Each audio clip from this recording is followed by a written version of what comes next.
Hello, everyone. Dynamite just ended. It is me, Zach, here with Knock to discuss the review. Hit up the Boy, comments throughout the whole show. And if you're not watching live, hit up the comments. We'll hit you up all week long. So, Knock, are you ready to talk about this Dynamite? I am, man. The go home show for the 3-year anniversary of AEW. 3-year anniversary. You were there from day one.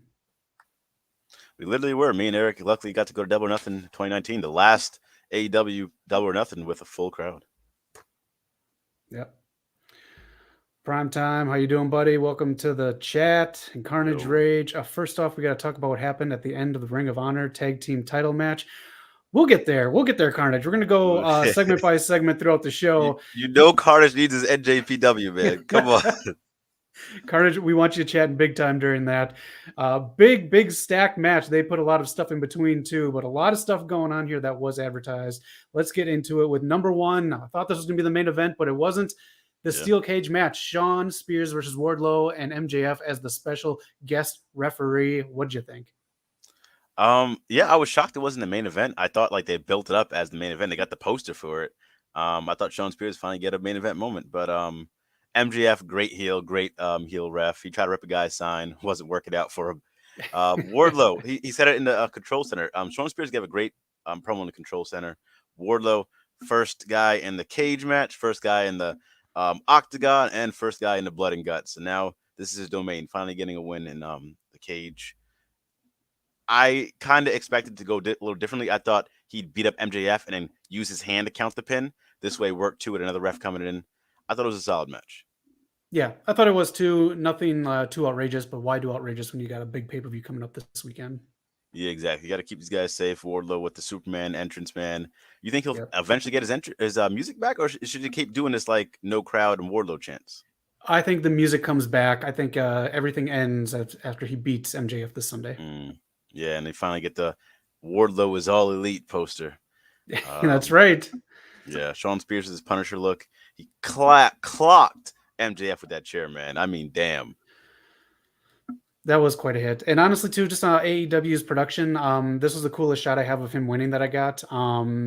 He was doing some really cool stuff on the stage. And I know you got to get MJF looking a little fearful, but man, they had some good shots that they missed for MJF on top of the cage. It's so disappointing sometimes. Like there's some other matches later on in the show where I thought they could have got some better shots. Would have been cool for like a thumbnail or like just a nice picture on the internet somewhere. Yep. You're gonna have to take care of this one, Knock. But Carnage Rage thought he was going to pull an Abyss from Bound for Glory when he faced Mick Foley. I don't think that was a cage match though. I remember what's his name, Mick Foley jumping off like the entrance set onto Abyss. They used like what he used. Mick Foley's big thing was the tasers, a lot of stuff like that. Okay. Oh, and the steel bat too. The what do you call it? Barbed wire bat. All right, in the back, a guy wearing a Moxley shirt got a fireball thrown at him by someone who claims to be a wizard. That's nonsense. The face-to-face with Hangman Page and CM Punk. What'd you think of this? This was very wonky to me. This is very odd. Hangman was like trying to say he could say something, but then didn't. Yeah, and I think Punk kind of threw that in his face where it's tough, like, because I feel like it's not natural. It's kind of artificial. They kind of get this heat Hangman has for CM Punk, because Punk has been everything for AEW since he's got there. He's been working almost every week and really waving the flag. So kind of, if he was saying, "Oh, I don't like these newcomers," I can see that, but just not liking Punk for him not having a work ethic didn't really make sense there. But I thought he brought it back at the end. The stuff he was saying at the end, I'm not going to defend my belt. I'm going to defend my home. I'm going to defend AEW against you. I like the ending. I like the way he wrapped it up. Just the journey there wasn't all that. Right. I agree. The stuff about throwing an actual pipe bomb at him and then hitting him up with the workers' right stuff. I thought they were like, yeah, exactly. Lost me. Like Carnage Rage lost us when I was bringing us back. He's talking about when Abyss used Stevie Richards' hand to count the pin. Oh, the ending. Yeah, good call. Yes, my boy Carnage Rage, the TNA history. Yeah. Then we had a bit here to go for Anna Jay and Jade Cargill's TBS Championship. I mean, Jade's gonna win. Jade's for sure gonna win. I think we'll get more of a match this time. I thought they could have added another person in this match because we already seen Jade versus Anna Jay, I think, in the tournament. So to put it on pay-per-view with little build, it's kind of hard for me to get into this. I like NJ, don't get me wrong, but I think we could have got someone else in this spotlight too, just to buffer the match a bit. Yep. All right, Private Party versus John Moxley and Eddie Kingston. Eddie Kingston, I don't know what he's doing in the gym, but he almost fucked up a member of Private Party tonight. So I didn't get to see that part because I don't know if I was looking away or whatever, or Eddie Kingston doesn't do no wrong in my eyes. But no, I really get to see that part. He just did like a pump handle slam. Yeah, I'm glad Private Party's getting some shine. But this match was it was all right. Yeah, not much happened. Mox and Kingston pick up the win, and then the Jazz come out, and it is what it is. Yeah, I was really hoping they would say, you know what, we're not gonna have anarchy in the arena. It's blood and guts. I was waiting for it. I'm still waiting for it. I still don't believe it. Why not do blood and guts on a pay-per-view? I don't know. It's sitting right there, and like you said, no commercials for it. This dude is throwing fire in people's faces. I think like that's a logical reason to go to blood and guts. I think so as well. Oh, whatever. Let's go to FTR versus Roppongi Vice. Caprice Coleman, and I forgot the ROH's announcer who's on doing it too. But Caprice Coleman, I love Caprice. I love Riccaboni. They can come by anytime and do a match like this. Yeah, I'm so like Caprice and Riccaboni bring such a good energy to the commentary team. They're such a good duo, but even without being together, like they added so much. Like Caprice was amazing tonight, and I love the energy he brought. So I think one day, I would like to see them keep using these guys. I think so. I think they're going to be part of AEW's ROH. But then who came out? United Empire, Carnage Rage, Knock, Fill Me In, Jeff Cobb, and who's the other gentleman? That is Great Khan. I think he was before in what's his name, in Okada's stable of Chaos. He joined United Empire, is now Will Ospreay's stable. You got Jeff Cobb, you got Great Khan, and a few other guys. I think TJP's up in there doing his thing. I know, WWE TJP wasn't really your cup of tea, but this guy has changed the game. We've seen Jeff Cobb in AEW previously against Moxley as Chris Jericho's hired gun. I love his finisher, the Tour of the Islands, man. He gets so much torque on it. Carnage Rage, if you want to jump in here with the New Japan stuff, Great Khan, any matches Zach should check out for sure, jump in there. But we actually got a no contest, a DQ ending to a match at AEW, which was fine because it doesn't happen often. I thought I should say this as a prediction. I thought someone from New Japan would show up in this match, maybe the tag champs, but we got the United Empire, which means Ospreay's right around the corner. So we'll see what happens. Yeah, and just I think what I read, he has some kidney problem going on right now, so it's going to be a bit. But yeah. Oh, I didn't see that one yet. No. I thought I read that. Maybe it's not. I don't know. I'm not a news site. I just report what happened on Dynamite. Damn it. There's not. That it is. It's just rumor mills. Yeah. All right. Next up, we got a triple threat: Jungle Boy versus Swerve versus Ricky Starks. I know WWE likes to do this stuff when they have tag matches coming up. But this worked in my opinion. All guys were fluid, and it was just fantastic. This worked to perfection. It's actually my match of the night. I knew they would steal a show. Swerve knew they would steal a show, and they did it, man. This is one of the matches where I thought they could have got a better shot, just a little better. It was still cool, but they're up on a turnbuckle. It's Swerve and Jungle Boy. Ricky Starks comes climbing in, doing his little heel tactics, and eventually they both shove him in the face off. I thought it was hilarious. I thought we could have got a little closer in on there, but hey, I'm not the cameraman. Great match. Great stuff. Yeah. Super chemistry, man. These guys are amazing together. They are. I'm really excited for the three-way tag match at Double or Nothing. But yeah, this is great. A lot of stuff in picture, but still good match. Yeah. Great match. Great match. Good stuff, man. Yep. All right. Carnage Rage. You wonder what the new TNT Championship is going to look like. We'll find out on Rampage this Friday. There is no time yet for it, but just hit subscribe and we're going to be doing still have no time? No, because technically it depends on who wins tonight's game. To see if they are going to put it at like more of a PM time or more of a early afternoon. They can never complain about ratings if they're doing Rampage this dirty. That's so messed up. At this point, I say take a page out of WWE's book, put it on a different channel. Put Rampage on TBS for one night if you're going to worry about the playoffs right. too much. Exactly. All they have is Marvel movies on that channel and Big Bang Theory. So, and oh my God, I just thought about this. We might see Kenta, CM Punk, the new AEW Championship, because if the United Empire could come in, I think Kenta's coming next. Knock, what do you think? I mean, Kenta's already been in there, so I think for sure he's been coming. I've been saying it for weeks. They've been building this up on Twitter, throwing slight jabs at each other, not adding each other, but send a location. Kenta might come. Yeah. I do want to touch on Carnage Rage since we have Scorpio there. what the TNT Championship might look like.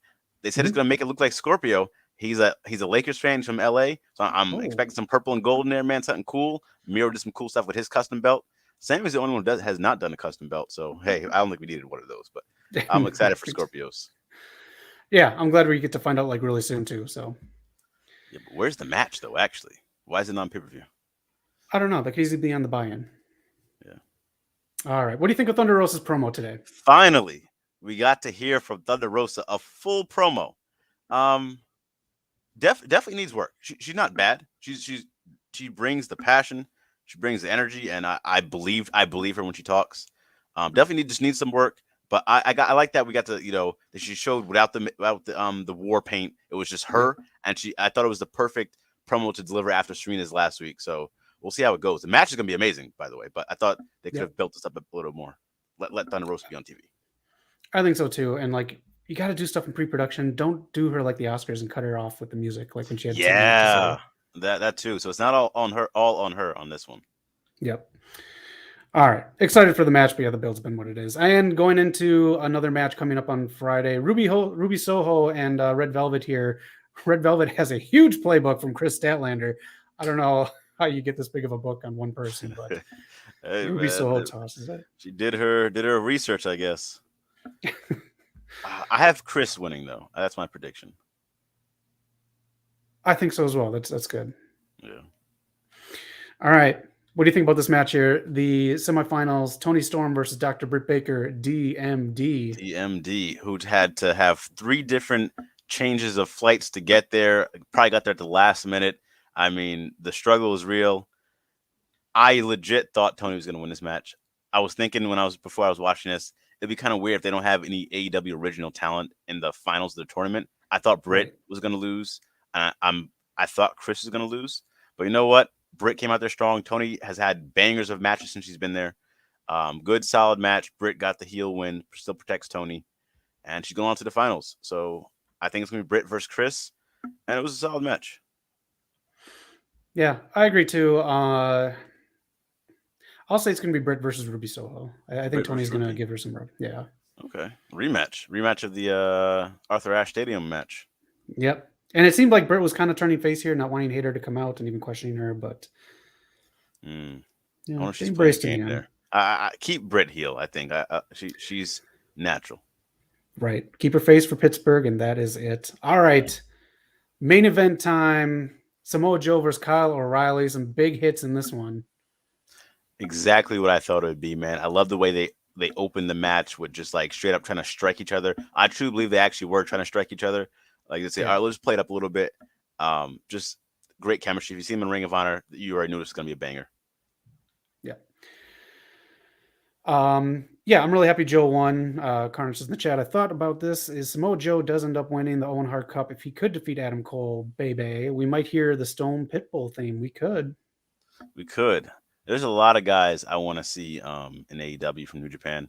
We're for sure. This can all but confirms we're getting somebody showing up at the pay-per-view. Hopefully someone big, man. Hopefully my boy Okada got his ticket punched. We'll see. The big buildup is coming for Forbidden Door. So a lot of stuff has to be coming either at the pay-per-view this Sunday, Double or Nothing, or next week's Dynamite. Next week, Dynamite in Los Angeles, California. That's right. All right. So basically, Knock, what would you give this a grade rating? To be honest, me and Zach were talking in the chat before this went on, and I said I think last week's episode might have been a better episode. I think that felt more of a go-home show than this one, but still solid show. I mean, great stuff. They actually gave Thunder Rosa time. They built up that match. They built up Britt. Main event. I want to see the TNT Championship defended on the pay-per-view. I don't know why this hasn't been announced or done, but you got to do something with that belt. And solid show. If we give it a grade, I think I gave last week maybe a 9 out of 10. I'll give this one maybe 7.5, maybe 8, but still solid show. Okay. Carnage thinks we get Tomohiro Ishii versus Samoa Joe. I can see that. Yeah. I'll give it a 7. It just didn't feel like the go home show. Last week did feel like a go home show. This felt like if Raw had a go home show, and this is the 3rd hour of it. Yeah. And my thing too is, are they doing the pay-per-view in the same building as Dynamite? That I don't know. it's just I want a different feel. I want some big feel from Dynamite. This venue was cool, but it didn't feel like a big like Double or Nothing venue. So hopefully it's not the same one. And Rampage is supposedly live on Friday, but they don't know what time it's going to be. So if you have a ticket for Rampage, just I guess hang out. There's no way. I'm almost positive they recorded it after this show. There's no way it's live. All right.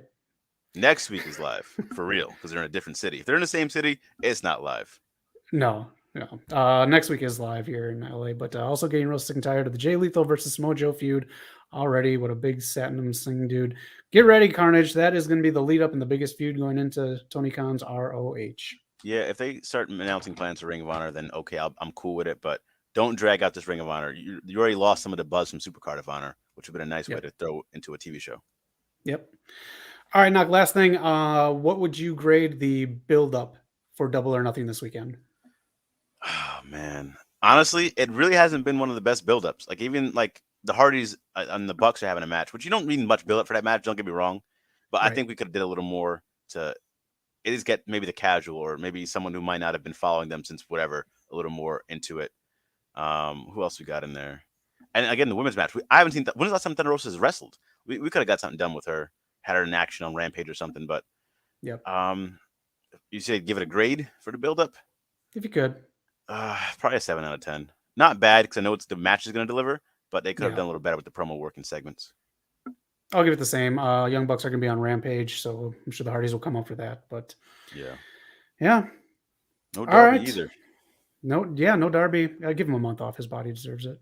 Yeah. All right. Any last words before we sign off? I'm excited. Double or Nothing was given to me on my birthday. Thank you, AEW, for providing.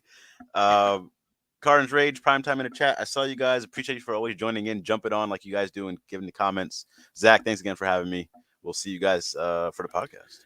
Yeah. Also tomorrow, 3 p.m. Pacific time, I'm going to be playing Tony Hawk Part 1 for one final review. It's also going to be kind of a hangout. So just hang out, ask me questions, a Q&A if you will. Going to be that 3 p.m. Pacific time tomorrow. I played through the PlayStation, so you won't have anything set up. So it'll just pop up. So make sure you subscribe and hit that bell icon.